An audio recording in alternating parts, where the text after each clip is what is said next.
বাকি রেখেছো? হযরতে মা আয়েশা তখন বললেন, ইয়া রাসূলুল্লাহ, ইয়া হাবিবাল্লাহ, মা বাকিয়া মিনহা ইল্লা কাতিফুহা।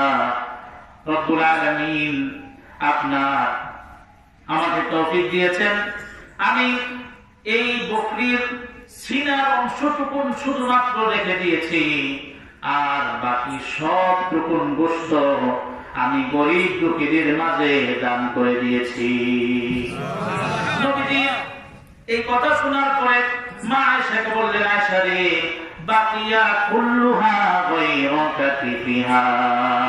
আয়েশা রে, শুধুমাত্র সিনাটুকুনের অংশ রেখে দিয়ে, শুধুমাত্র সিনাটুকুনের গোশত রেখে দিয়ে বাকি টুকুন দান করে দিয়েছো। আপাত দৃষ্টিতে বোঝা যায় সব কিছু দান করেছো, একটু রেখে দিয়েছো, কিন্তু আয়েশা রে, পরিণাম জগতের হিসাব হলো সেই হিসাব মতে আল্লাহ তাআলার বিচারে যেটুকু নিজের জন্য রেখে দিয়েছো আজকে, আসলে প্রকৃত অর্থে ওইটুকুনি শেষ করে ফেলেছো।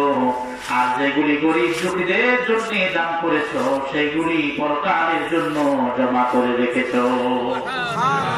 আমার আপনার সম্পদের যেটুকু অংশ আমি খাইয়া শেষ করে ফেলেছি, তো শেষ হয়ে গেছে, কি কর কথা দিলে ঠিক না, কিন্তু যেটা আমি দান করে কাজে লাগাইছি এটাই হাসরের ময়দানে আপনার আমার জন্য উপকার হয়ে ফেরত আসবে। সেজন্য কোরআনে কারীমে আল্লাহ বলেন, ওয়ানফিকু ফি সাবিলিল্লাহি ওয়া লা তুলকু বিআইদিকুম ইলাত তাহলুকা ওয়া আহসিনু ইন্নাল্লাহা ইউহিব্বুল মুহসিনিন। আয়াতের তরজমা হচ্ছে, আল্লাহ তাআলা বলেন, আনফিকু ফি সাবিলিল্লাহ, ও আমার বান্দারা, তোমরা আল্লাহর পথে খরচ করো, ওয়া লা তুলকু বিআইদিকুম ইলাত তাহলুকা, নিজেরা নিজেদেরকে ধ্বংসের দিকে নিজের হাতে ঠেলে দিও না। এই আয়াতে কারিমা নাযিল হয়েছে যখন এর শানি নুজুল হচ্ছে মদিনায় যাওয়ার পরে সাহাবায়ে কেরাম নবীজির নির্দেশ ক্রমে বহু যুদ্ধ করেছেন, বহু ত্যাগ স্বীকার করেছেন ইসলামের জন্য, নবীর সন্তুষ্টি, আল্লাহ সন্তুষ্টি হাসিলের জন্য। সেই ফলশ্রুতিতে ইসলাম প্রতিষ্ঠিত হচ্ছে, মানুষের ইসলাম গ্রহণের সংখ্যা দিন দিন বেড়েই চলেছে। ইসলামের দুর্দিন প্রায় শেষের পথে, ইসলামের সুদিন যেন এসে গেছে। সেই সময় হযরত আবু আইয়ুব আনসারী রাদিয়াল্লাহু আনহু নবীজির কাছে এসে এই হাদিস তিনি বর্ণনা করেছেন।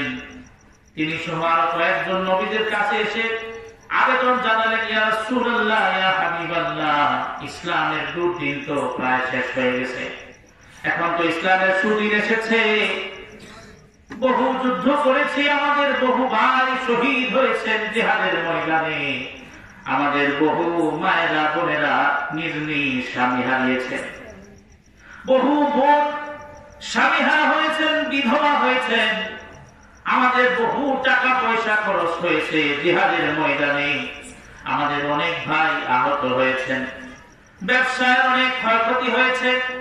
হুজুর, আপনার কাছে অনুমতি চাই, আমাদেরকে একটু পারমিশন দেন, আমরা জিহাদের ময়দান থেকে অর্থ করি খরচ করা বন্ধ করে দিয়ে কিছু দিনের জন্য আমাদের সংসারে একটু মনোযোগ দেই, আমাদের বিবিদের দিকে একটু খেয়াল করি, আমাদের ব্যবসার দিকে একটু খেয়াল করি, টাকা পয়সা একটু রোজগার করার চেষ্টা করি। নবীজির কাছে আবদার করার পরে নবীজি কি জবাব দিবেন সেই জবাব দেওয়ার জন্য আল্লাহ তাআলা সূরা বাকারার আয়াতে কারিমা নাযিল করেছেন, ওয়ানফিকু ফি সাবিলিল্লাহি ওয়া লা তুলকু বিআইদিকুম ইলাত তাহলুকা।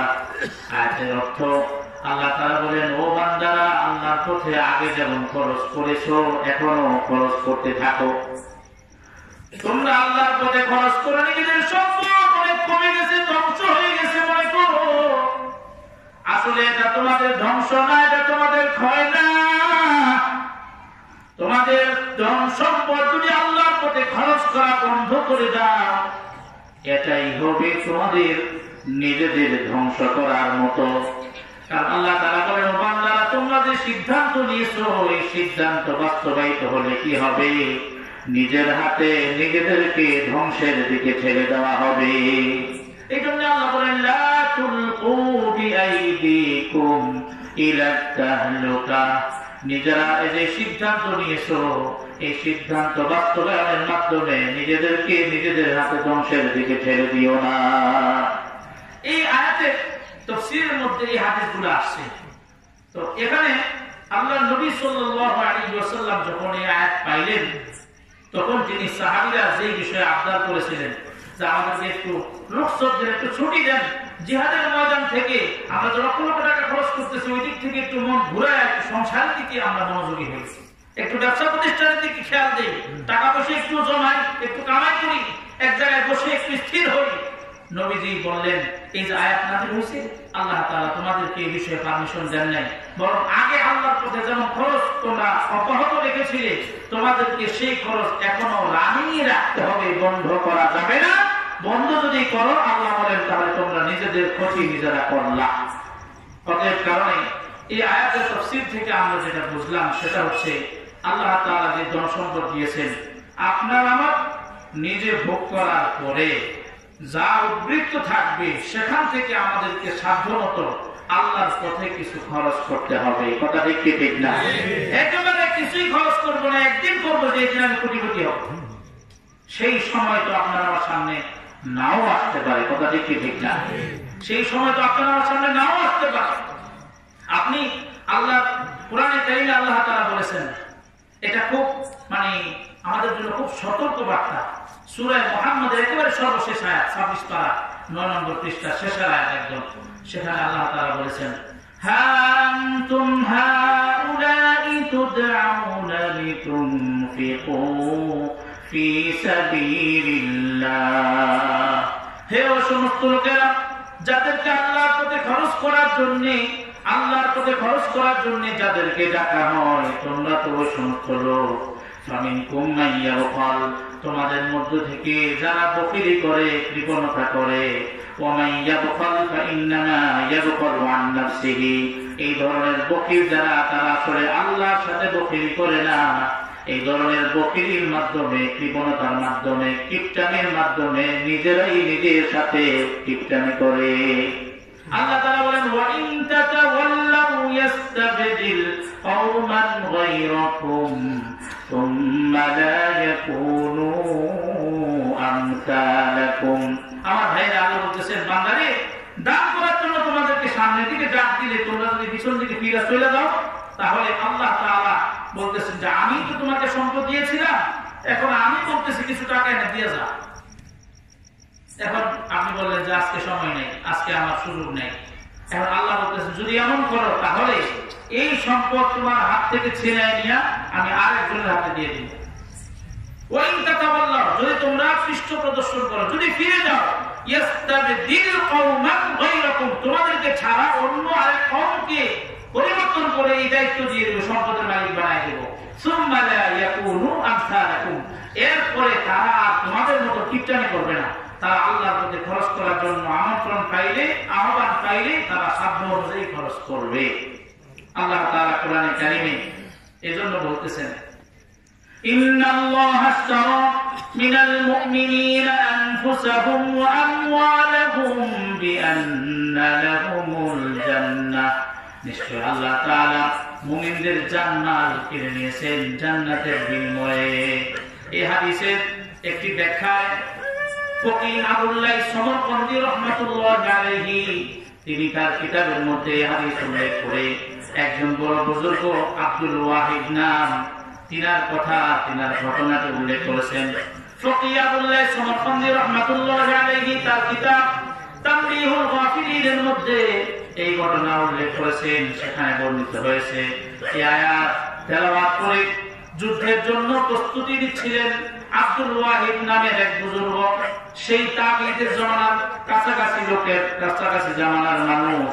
তারপরে সেখানে তিনি সোমবার কাফেলা নিয়ে রওনা করবেন সেই রোমের উদ্দেশ্যে। আমার ভাইরা 15 থেকে 16 বছরের একজন কিশোর সেই সময়ে আব্দুল ওয়াহিদ নামের এই বুজুর্গের সামনে হাজির হয়ে বললেন, হুজুর, আমি কোরআনে কারিমে যে আল্লাহ তাআলা বলেছেন জান্নাত জান্নাতের বিনিময়ে কিনে নিয়েছেন, আমি আমার জান এবং মাল সেই জান্নাত পাওয়ার আশায় আল্লাহ তাআলার কাছে বিক্রি করে দিয়েছি।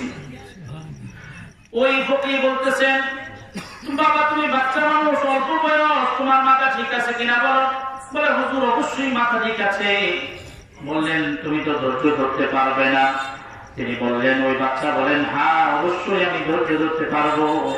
কিছুদিন আগে আমার বাবা মারা গেছে, বহু সহায় সম্পত্তি রেখে গেছেন, উত্তরাধিকার সূত্রে আমি বহু সম্পদের মালিক হয়েছি।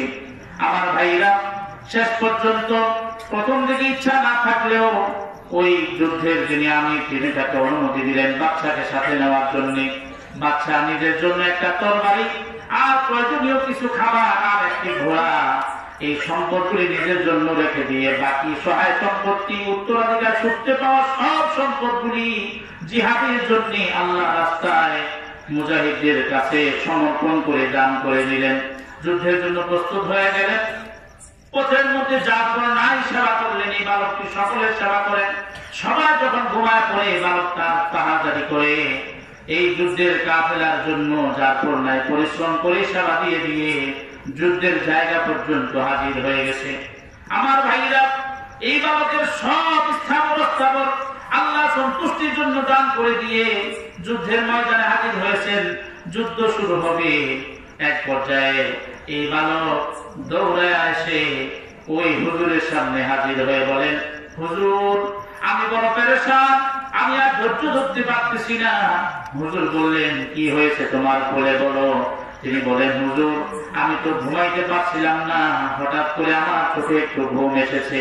ঘুমের পরে স্বপ্নে দেখি জান্নাতের ময়দান আমার সামনে হাজির। আমি একটু সামনে গেলে পরে দেখলাম আপনার পরিষ্কার মিনারেল ওয়াটার, পরিষ্কার নির্মল স্বচ্ছ পানির একটি নহর, নহরের পাশে বাগান, এই নহরের কিনারার মধ্যে একদল হুর দাঁড়িয়ে আছে। আমি তাদের সামনে গেলাম। উপস্থিত হওয়ার পরে সেই হুরগুলি আমাকে লক্ষ্য করে বলতেছেন, এই এই দেখো আইনা মার্জিয়া, মার্জিয়ার স্বামী এখানে হাজির হয়েছেন, তোমরা কি মার্জিয়ার স্বামীকে দেখো না? আমাকে পেয়ে সবাই আত্মহারা হয়ে গেল। আমি সেখানে গিয়ে বললাম, মার্জিয়াকে আছে নাকি? বলে যে না, আমাদের এখানে তো মার্জিয়া নাই, আমরা সবাই মার্জিয়ার সেবিকা ফাতেমা, মার্জিয়ারও সামনে আছে, আপনি সামনে যান। সামনে অগ্রসর হলেন। এবার একটা সুন্দর দুধের নদী পাইলেন, যে নদীর কিনারার মধ্যে বাগান, সুন্দর বাগান বেষ্টিত নদীর কিনারার মধ্যে একদল হুর দাঁড়িয়ে আছে, যাদেরকে দেখলে আগেকার হুরগুলির সৌন্দর্য বিলীন হয়ে যায়। তাদের সামনে হাজির হয়ে বলে, আপনাদের কাছে কি মার্জিয়া আছে নাকি? তারা বলে না, এ আল্লাহ দোস্ত, আমরা মার্জিয়ার গোলাম, আপনার বন্ধু, আপনার মার্জিয়া আরো সামনে আছে, আপনি এগিয়ে যান। তারপরে এই বান্দা আরো অগ্রসর হলো। অগ্রসর হয়ে আপনার মধুর নদী পার হচ্ছিল, কিনারে বাগান। তারপরে একদম হুর গুলি দেখে দেখে আত্মহারা হয়ে আগের মতোই কথোপকথন। পরিশেষে আবার সরাতের নদী, এইভাবে করে 4টা নদীর ঘাট পার হয়ে তারপরে আরো সামনে গিয়ে দেখলেন বিশাল বড় একটি তাঁবুঘর আছে। তাঁবুর মাঝখানে দরজা আছে, দরজার সামনে একজন পাহারাদার আছে। সেই পাহারাদারের পোশাক আশাক সৌন্দর্য যদি এমন হয় যে আমি বর্ণনা করব, তাহলে হুজুর আমি বর্ণনা করে শেষ করতে পারবো না। আমি যখন তার কাছে গেলাম, ওই পাহারাদার সেবিকা চিৎকার করে বলে উঠল, মার্জিয়া গো, তোমার স্বামী এসে গেছে, তোমার বন্ধু এসে গেছে, তাড়াতাড়ি আসো, তোমার স্বামীর সাথে তুমি মোলাকাত করো। আমি দৌড়ে সেখানে গেলাম যে আপনি কি মার্জিয়া নাকি? বলে না, আমি তো তার সেবিকা। মার্জিয়া তাঁবুর ভিতরে পালঙ্কের উপরে অবস্থান করতেছেন, আপনি সেখানে চলে যান। আমি ভিতরে চলে গেলাম।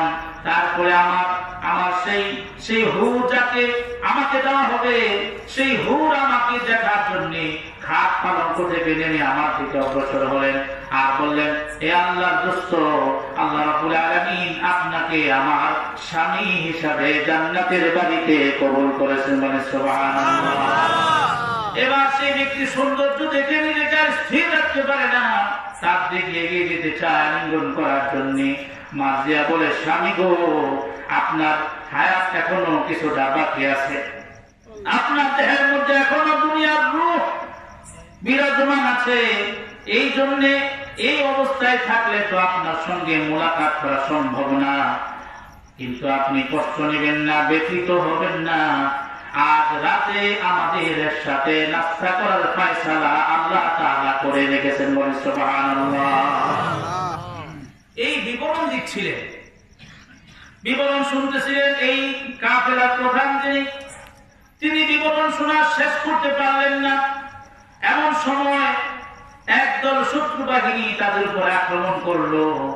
এই যুবকটা নিজের ঘোড়া এবং তরবারি নিয়ে শত্রুর সাথে যুদ্ধ করার জন্য এগিয়ে গেল। একজন দুইজন না, 9 জন আল্লাহ দুশমনকে হত্যা করে জাহান্নামে পাঠাইয়া দিল। তারপরে সে নিজেও জমিনের মধ্যে লুটায় পড়লো।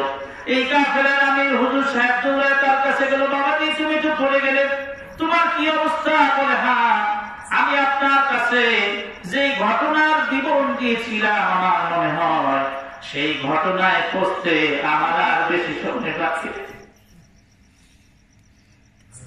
আমি জান্নাতের সুগ্রাণ পাইতেছি, আমার মনে হয় দুনিয়ার হায়াত আর আমার বেশিক্ষণ টিকবে না। তিনি আল্লাহ কি একটা ডাক দিলেন, আরেকবার মুস্কি মুস্কি হাসলেন আর দুনিয়া থেকে চিরবিদায় গ্রহণ করলেন। ফকিহাবুল্লাহ সনকন্দি রহমাতুল্লাহ আলাইহি তার কিতাবে এই বিবরণ উল্লেখ করার পরে তিনি বলেন, এই যুবকটি ইন্নাল্লাহা হাশতারা মিনাল মুমিনিনা আনফুসাহুম ওয়া আমওয়ালাহুম বিআন্না লাহুমুল জান্নাহ। এই আয়াত পড়ে পড়ে দৌড়ায়া যুদ্ধ বাহিনীর কাছে এসে হাজির হয়ে নিজের ধন সম্পদ সবকিছু আল্লাহ সন্তুষ্টির জন্য খরচ করেছেন। সেই উসিলায় আল্লাহ তাআলা যুবককে এই মর্যাদা জান্নাতে দান করেছেন, বলেন সুবহানাল্লাহ। এই জন্য আল্লাহ নবী বলেন সহিহ হাদিসের মধ্যে, তিরমিজি শরীফের বর্ণনা, নবীজি বলেছেন, মান আনফাকা নাফাকাতান ফি সাবিলিল্লাহি কুতিবা লাহু 700 যিফিন। আল্লাহ সন্তুষ্টির জন্য যে ব্যক্তি আল্লাহর পথে 1 টাকা খরচ করবে, আল্লাহ রাব্বুল আলামিন ওই ব্যক্তির দানকে কবুল করে 1 টাকার বদলে 700 টাকা দান করার সওয়াব তাকে দান করবেন, বলেন সুবহানাল্লাহ। আমার ভাইরা, শুধু এখানে শেষ না, কুরআনে কারীমের আয়াতে আল্লাহ তাআলা বলেছেন, সূরা বাকারার শেষের দিকে 3 পৃষ্ঠার মধ্যে আয়াত আছে। আল্লাহ তাআলা বলেন, মাসালুল লাযীনা ইউনফিকুনা ফী সাবিলিল্লাহি কামাসালি হাব্বাতিন আও আনবাতাত